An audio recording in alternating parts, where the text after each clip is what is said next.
More than 1 million people in South Sudan were impacted by floods earlier this year, the country facing an increasingly dire humanitarian crisis.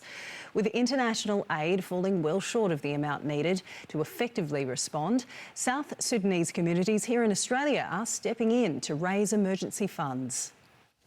Isaiah Kwat Abdallah Juk is one of the many Australians worried about family in South Sudan after the worst flooding in 60 years. They are going through trauma, they are going through depression, they are going through hunger, there are waterborne diseases, they sleep in the open places, and when it rains on them.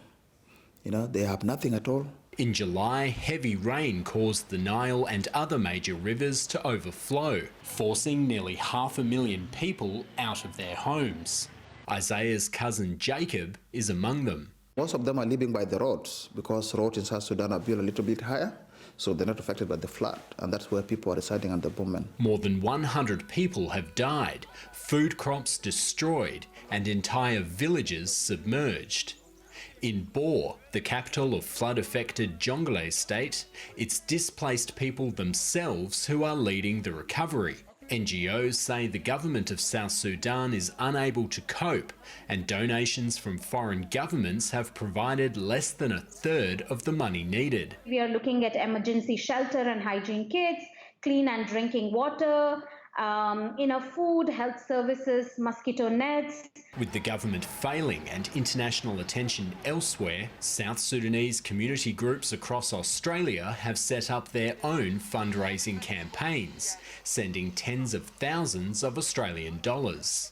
Many Australian South Sudanese are affected by this situation, and it is causing a lot of mental stress to many families. But community leaders say a coordinated response is needed. They've asked the Australian Prime Minister Scott Morrison to make an emergency donation to aid the recovery, a request that has so far been denied.